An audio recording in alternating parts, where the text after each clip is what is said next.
El siguiente segmento tiene contenido o opinión. La entrevista en A Primera Hora. Analizamos los hechos del momento junto a sus protagonistas.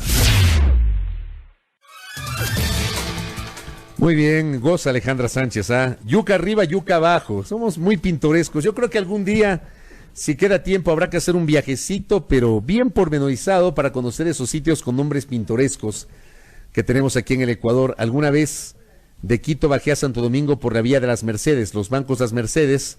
Allí, por ejemplo, hay un sitio que se llama Meme Chico, otro que se llama Meme Grande. Hay unos puentes ahí. Hay un puente en la provincia de Chimborazo, pasando Payatanga, que se llama Sal Si Puedes. Hay un puente entre Guayaquil y El Triunfo que se llama Puente sobre el Estero Mojahuevo, y así. En el Ecuador tenemos unos nombres tan pintorescos, ¿ah? Algún día haremos un trabajito periodístico al respecto. De otro lado, a ver, ustedes saben, queridos oyentes, que en este espacio manejamos criterios básicos de pluralidad. ¿Para qué nos sirve la pluralidad? Hasta para criticar y tener argumentos para responder, para replicar, para cuestionar, no sé, versiones o visiones que tienen justamente nuestros invitados. Es parte de la libertad de expresión, concepto en el cual creemos en nuestro espacio de noticias. Obviamente, no todos los invitados son moneda de oro para caer bien a todo el mundo, pero de las entrevistas es donde evidentemente obtenemos la posibilidad de tener mayores insumos o herramientas incluso para criticar.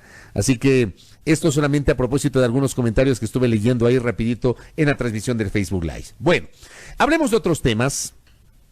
La Corte Constitucional está a la espera, o mejor dicho, el país está a la espera de una decisión de la Corte Constitucional a propósito de un pedido por parte del prefecto de la provincia de Azuay, Yacu Pérez Guartambel, de llevar o de impulsar una consulta popular asociada a la prohibición o autorización de la actividad minera justamente en esa provincia.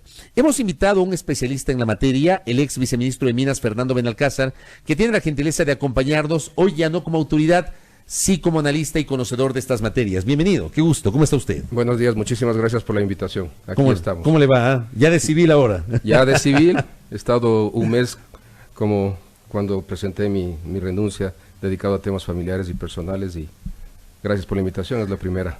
Gracias. Actividad que hago. Qué amable. Oiga, ¿cómo ve este pedido de Yacu Pérez Guartambel? ¿Cómo le explicamos a los ciudadanos justamente aquello? Yo creo que es sencillo, ya lo habíamos dicho cuando estábamos en el rol oficial, que todo ciudadano ecuatoriano, mientras cumpla con la ley y los requisitos, tiene derecho a la posibilidad de plantear una consulta, eso es innegable. Ahora, lo que es interesante analizar es los antecedentes que han habido en la Corte. La Corte al momento tiene hasta el 12 de marzo para pronunciarse sobre las dos preguntas que se presentan.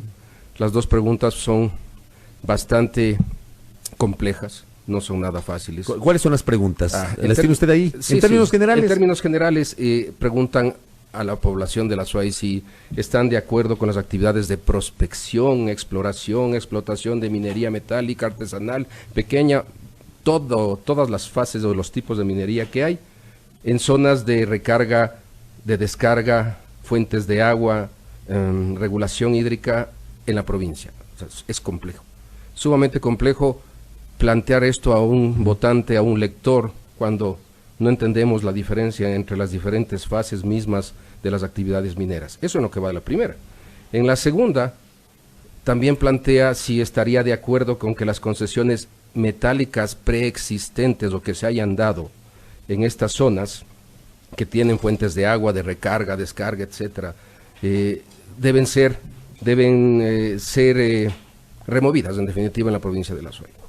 De nuevo, esa pregunta es sumamente compleja, 2 o 3 preguntas dentro de la misma, o cuestiones dentro de la misma, y de una manera inductiva, creo yo que difícilmente van a poder pasar los filtros que alguna vez ya lo declaré, muy bien definidos por la Corte Constitucional, en especial después de la consulta que se pretendía hacer para Ibarra, Carchi hace algunos meses. Las preguntas, ¿qué particularidades deben cumplir para que puedan pasar por el filtro de la Corte Constitucional? Yo creo que lo más importante es el tema puntual de que sean sencillas, manejen un lenguaje neutro, no haya ninguna carga emotiva y que sea fácil de entender para el votante. Recuerdo yo cuando tuvimos en el 2018, en el plebiscito, se nos preguntaba, ¿quiere usted minería en las zonas sensibles, ambientalmente protegidas del país? La respuesta es directa, concreta, sí, no. Ese tipo de características los expertos legales encuentran que no tienen. Otros temas interesantes es qué pasa con todo esto de generar una consulta y una potencial consecuencia en la parte económica. Primero, creo que la consulta atenta contra los derechos propios de desarrollar actividades económicas contempladas en la propia Constitución y en la propia ley. Segundo, asociado con la parte interna de la pregunta con respecto a áreas protegidas, la propia Constitución ya establece claramente los límites en donde se puede hacer y no se puede hacer minería, artículo 407 si no me engaño. Y también el tema formal de que no puede haber, como se establece en la misma Constitución, normas jurídicas de cualquier naturaleza que restrinjan las actividades económicas. Y hablando en la económica, el impacto que esto tiene, asociado con la segunda pregunta, si en la provincia tenemos 522 concesiones o derechos mineros, de las cuales 270 aproximadamente son metálicas, y esta provincia tradicionalmente aporta con casi el 50%, precisamente el 49% de todo el oro que se produce en el país. Y hay tal actividad minera, metálica, en paralelo a actividad no metálica, que también es parte del eje económico de la provincia. ¿Cómo podemos nosotros intentar cerrar las puertas a proyectos que van a traer, o que de hecho traen, gran cantidad de oferta de empleo, gran cantidad de circulación de dinero y del motor económico para los servicios que requieren estas minas? Hay algo que no me queda claro y sí quisiera que nos explique con mayor precisión, porque en las elecciones seccionales del año anterior, del 24 de marzo de 2019, hubo una consulta en la zona de Girón. ¿Esa consulta está asociada a estos temas o es una consulta distinta? ¿Cuál fue el efecto de esa consulta y qué relación tendría con estas otras dos consultas que se pretenden realizar en la zona? No creo que estén separadas, no creo que estén disasociadas. O sea, van por lo mismo. Sí van por el mismo camino, tienen los mismos actores, los mismos conceptos, los mismos ejes. En el caso puntual de Girón se buscaba no actividad encaminada a un proyecto específico que es el proyecto Loma Larga. Y la actividad era dentro del cantón Girón. La gente se pronunció, la máxima autoridad que es del pueblo dijo no quiero actividad minera en el cantón Girón, con miras a buscar que dicho proyecto sea cerrado, lo cual no ha sucedido. ¿Por qué?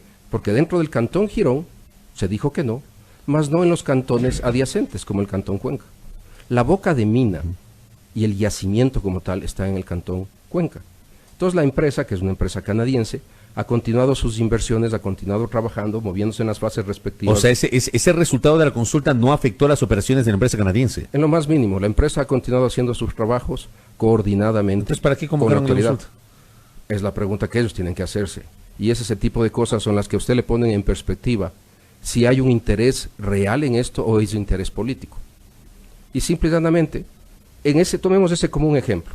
Supongamos que no se llegaría a dar ese proyecto con la nueva consulta. Se muere ese proyecto. Ese proyecto tiene una inversión de 432 millones de dólares asignados al país, de los cuales dejarían de llegar aproximadamente 300 millones, porque hasta la fecha se han invertido ya 70 millones. ¿Y qué pasa ahí? ¿Qué genera cuando ese proyecto entre en vida, que se convierte en una mina? Recuerde lo que hablábamos en la última entrevista que tuve con usted, el rato que damos el gran paso de un prospecto o proyecto a mina es cuando entramos a producir, cuando entramos a generar exportaciones y por ente beneficios para el Estado. O sea, pasamos de la fase de exploración a la de explotación. Claro, pasando por unos pasos intermedios, claro, adicionales, claro, cuando entramos a producir. Si dejaríamos de producir en esa mina, como le decía, 360 millones nos llegaron de inversión. ¿Qué implica eso? Fuentes de empleo, generación al motor económico de la zona. 670 millones de dólares deja el Estado ecuatoriano en la vida del proyecto de recibir como beneficios. 670 millones de dólares. Y finalmente, ¿qué pasa? 2.750 millones de dólares en exportaciones de oro y plata no se haría. Eso es el impacto de una consulta y es lo que los ecuatorianos tenemos que concienciar. Todo el mundo tenemos derecho a hacer una consulta estructurada y dentro de la ley. Mas pensemos en el impacto económico, social, que eso puede traer para toda una provincia y no se diga para un país. Déjeme trasladar un comentario que hace un oyente. Estamos hablando con Fernando Benalcázar, ex viceministro de Minas, a propósito de los temas mineros y la intención de llevar adelante 2 consultas populares contra la minería en la provincia de Azuay. Acá nos dice Byron Castillo, en la provincia de Azuay, en especial en el cantón Camilo Ponce Enríquez, la mayor parte de sus habitantes vive de la actividad minera. Yacu Pérez, ¿qué alternativas plantearía para ese cantón? Le traslado a usted esa pregunta. En el caso, usted conoce las zonas mineras. En el caso de Ponce Enríquez, si se deja de lado la actividad minera, ¿qué pasaría con esa zona? Se mueren de hambre. Tan sencillo como eso. Ponce Enríquez, y por eso usted recordará que la reacción inmediata cuando el prefecto hace esta propuesta del alcalde de Ponce Enríquez fue: yo también presento una pregunta. Y presentó una pregunta totalmente opuesta. Nosotros en el cantón queremos hacer minería. ¿Está usted de acuerdo con que no se haga la minería en el cantón? Imposible. Ponce Enríquez tiene sus bemoles. Como usted dice, he estado en la zona, conozco al revés.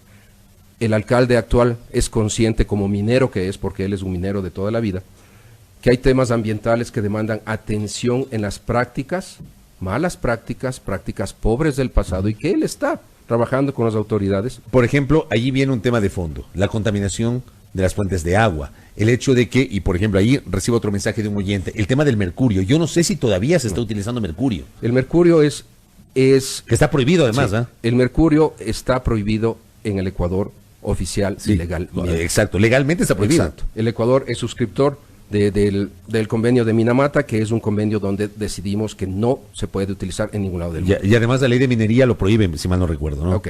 El problema puntual es que la minería utiliza aún en zonas estrictamente artesanales, en las más básicas del método más sencillo, más barato, si cabe el término, pero a la vez más nocivo para el ser humano y para el entorno, que es el mercurio. Esas son las prácticas que toda la industria en el mundo censura. Y todas esas prácticas mal manejadas por falta de control pueden llevar a estas percepciones de que la minería es mala. Indiscutiblemente que en esas condiciones sí, pero la práctica y los estándares y la propia ley no promueven ese tipo de minería. ¿En esa zona o en toda la zona? En todo el país, todo el país. Usted va a tener el uso de mercurio en las zonas más remotas, en los grupos artesanales mineros, aquellos que son familias, 5 o 6 personas, porque es lo más fácil. ¿Puede coexistir la actividad minera con un manejo responsable ambiental? 100%. O sea, en realidad es posible eso. 100%. Los ambientalistas dicen que no es posible y que va a haber un impacto ambiental. En cambio, quienes defienden la minería dicen que sí. ¿Con quiénes nos quedamos? Con los dos. ¿Por qué le digo con los dos? La gente que tiene una formación de ingeniería y tiene experiencia y práctica en el mundo, en la industria extractiva, sabe que pueden coexistir las dos actividades. ¿Hay un impacto? Sí, sí hay un impacto. Nosotros tenemos un impacto el día que construimos una cancha de fútbol en nuestro parque. Pero ese impacto hay que saberlo manejar, compensar y 100% diseñarlo para que no haya consecuencias a corto, mediano y largo plazo. Existen proyectos en el mundo entero donde la coexistencia ambiental, social y económica se da. Hay pésimos proyectos.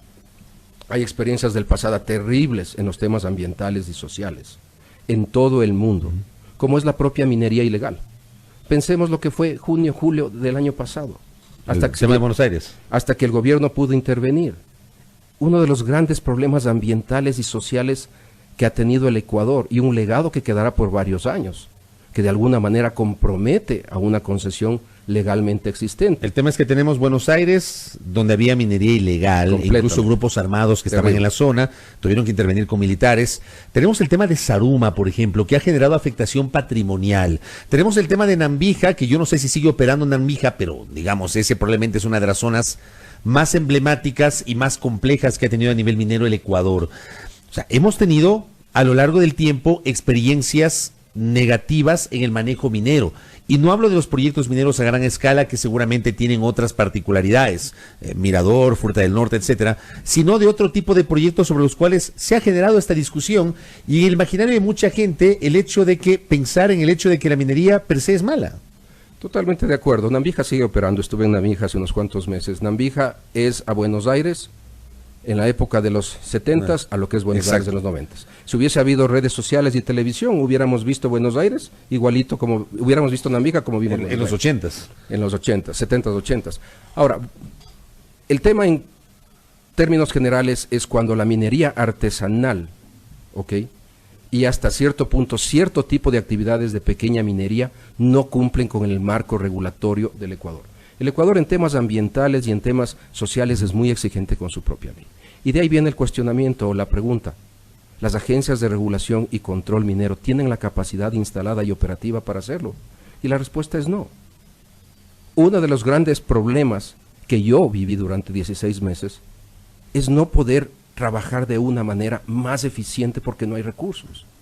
Y ese es el punto en el cual se puede generar esta dicotomía en donde la minería es malo porque no podemos establecer el control complementario a que el operador, a que el minero pequeño, artesanal o mediano o grande debe cumplir con la ley. ¿Es un problema de la ley o es un problema de la aplicación de la ley? De la aplicación de la ley. La ley, insisto, en el Ecuador en temas ambientales y sociales es una de las más fuertes y exigentes del mundo para industria extractiva en general, petróleo y gas, minería. Pero hay que saberla cumplir 100%. ¿Por qué las grandes empresas internacionales no tienen esos problemas? Porque en su bolsa de valores sus precios de las acciones se van al tarro el momento que tienen un problema ambiental o un problema social. Entonces ellos, por política propia, tienen que cuidarse. No pasa eso con las empresas pequeñas o medianas que no tienen ese impacto en sus acciones porque son empresas familiares o de 4 socios. Entonces es ahí en donde debe haber también conciencia en el operador, así como la presencia de la regulación. Correcto. Estamos dialogando con Fernando Benalcázar, ex viceministro de Minas, y hay algunos aportes de nuestros oyentes en este diálogo. Acá, por ejemplo, nos escriben, a ver, por aquí se me perdió el mensajito. ¿Dónde está? Tenemos algunos mensajes de los oyentes. Acá dice, la minería trae progresismo, dice, defendiendo la minería. Acá en cambio hay otro mensaje, la lucha de Yacu Pérez es política, es un activista financiado por ONGs, hay una crítica al prefecto. Dice, el tema del cianuro nos plantea un oyente. ¿Hay riesgo de cianuro en la actividad minera? Se utiliza el cianuro en la actividad minera de la manera, como lo dije, con procesos de ingeniería, en este caso ingeniería química, ingeniería físico-química, en la cual es parte de los procesos normales controlados. Es como nuestra casa. En nuestra casa, si nosotros utilizamos cloro, el cloro es una maravilla. Pero si nosotros utilizamos el cloro pésimamente y botamos cloro al entorno, es un veneno. Entonces todos los procesos... ¿Pero eso pasa con el cianuro? Claro. En el proceso de cianuro usted va a ver en los procesos de separación que se lo utiliza de manera controlada, dentro de un circuito, no se hace descarga alguna del cianuro. Cuando el cianuro va al entorno, claro, tiene un impacto. Insisto, es el mismo ejemplo con el hipoclorito de sodio de la casa. Acá en cambio nos dice Adrián de la Cruz, el problema es que no hay una propuesta importante que compense el territorio. Solo la intención es sacar el mineral. Creo que estos proyectos se deberían utilizar para cambiar la situación de vida con servicios de primera necesidad, como son educación de primer nivel, salud, vialidad, etcétera. 100% de acuerdo con el señor, y también le invito a que nosotros como ciudadanos, y lo digo, porque he estado en el un lado y ahora estoy en el otro, creo que tenemos que exigir de las autoridades locales y del gobierno central la buena utilización de las regalías. Las regalías que generan todos los proyectos de pequeña minería, minería industrial y mediana minería, deben estar enmarcados dentro de los procesos de uso de esos recursos para esas situaciones básicas de las personas. Hay una combinación en la cual se dice, mi gobierno autónomo descentralizado no tiene la capacidad instalada para presentar un proyecto al Banco del Estado y por ende no recibo los recursos. De acuerdo, trabajemos para que esa capacitación se dé, ese crecimiento se dé y esos recursos puedan volver. No se olvide que el 60% de las regalías tienen que volver y ser administradas por los gobiernos autónomos descentralizados. ¿Y eso ya está ocurriendo o no? Eso ocurre en algunos casos. Para mí el mejor ejemplo es los encuentros. Los encuentros, ¿dónde queda ese? Esto queda cercana, es la población más cercana a la mina Fruta del Norte. Ya. Ver lo que eran los encuentros hace 12 años. Eso es en Zamora Chinchipe, ¿no? Zamora Chinchipe. Lo que eran los encuentros hace 12 años, a lo que es los encuentros del día de hoy. Hablamos de la noche y el día. Han sabido utilizar las autoridades seccionales vigentes dentro de los programas que establece la ley y también dentro de los programas comunitarios, una coexistencia que ha llevado a un desarrollo que es otra ciudad. El problema es que tal vez en el imaginario de muchos de nosotros, los ecuatorianos, tenemos en el radar el hecho de que la renta petrolera, por ejemplo, no se reinvirtió en el desarrollo de la región amazónica. O sea, teníamos carreteras en muy mal estado, una pobreza tremenda, extrema en las 6 provincias de la región amazónica, de donde salía el recurso que terminó siendo la principal fuente de financiamiento del Estado ecuatoriano. Entonces, con esa experiencia, muchos pensamos, ¿qué garantías hay de que lo que pasó con el petróleo no pasó hoy con la minería? Que la renta petrolera no beneficia a las zonas de donde se extrae el mineral. Ese es un antecedente terrible, es un antecedente en muchos aspectos verdadero. Es por eso que en la administración de este gobierno y en la administración que nosotros fuimos parte, buscamos la presencia que el Ecuador se adhiere a lo que se llama el EITI. El EITI es una iniciativa internacional para transparencia en las industrias extractivas. El ministro actual ha dado continuidad a esa iniciativa que se lanzó en el mes de septiembre del año pasado, que justamente junto a 53 países que han visto exactamente lo que usted acaba de describir, que hay unos booms extractivos, se han unido bajo una iniciativa de una organización no gubernamental de Noruega, que es EITI precisamente, para que haya transparencia total desde el momento que se recibe o se generan fondos hasta el momento que el usuario final los utiliza, en una cadena en la cual no puede haber pérdidas de ese dinero. Y esto es algo que en el Ecuador, para el caso puntual de la minería, es muy oportuno, porque hay apenas 2 proyectos a gran escala que han arrancado en enero, o producción y ventas de exportaciones en diciembre del 2019, y en este año es el momento en el cual estos mecanismos pueden implementarse. Acá también me escriben, San Gerardo en Azuay también tuvo un cambio radical gracias a las regalías. ¿Dónde queda San Gerardo? San Gerardo, si no me engaño, queda más hacia el sector de Ponce Enríquez, en la parte norte de Ponce Enríquez. No, me cogió en esa, no sé exactamente, y no podría comentar porque no he estado físicamente en San Gerardo. Correcto. Con esto voy cerrando. La Corte Constitucional podría aprobar, negar, le consulto, ¿modificar también las preguntas o no? ¿O solo es aprobar o negar las preguntas? Solo tiene que calificar y aprobarla en la forma como está, decirle, cumple con los requisitos constitucionales, no cumple con los requisitos constitucionales. ¿Usted considera que no cumple con los requisitos constitucionales? Tanto al punto que la próxima semana a primera hora nosotros estaremos presentando también un amicus curiae, y digo nosotros, me refiero a mi persona como ciudadano ecuatoriano, ex viceministro, y al director jurídico, al ex director jurídico también del Viceministerio de Minas, porque estamos convencidos que la minería tiene que crecer y este tipo de iniciativas no llevan a nada al país, excepto a un momento de tensión, a un momento que genera lo más sensible que tiene el Ecuador cuando busca la atracción, que es comprometer el tema de la seguridad jurídica. Usted en una parte de la entrevista también hablaba del tema del control y del papel de la Agencia de Regulación y Control Minero, la ARCOM. ¿La ARCOM fue desarticulada en algún momento? No. Y yo creo que una de las cosas que hay que felicitar al ministro actual es que tomó acciones y está reestructurándola. Está formalmente, entiendo que ya nombraron un nuevo directorio y una focalización hacia los recursos requeridos. Eso fue uno de los puntos que el último día que estuvimos juntos con el señor ministro conversamos largo y tendido. Si se quería hacer un cambio, un impacto en la minería, había que hacer 2 cosas: trabajar en el tema del ARCOM y dar continuidad a los proyectos que veníamos encaminando desde hace 16 meses, y creo que hay que felicitar en ese sentido.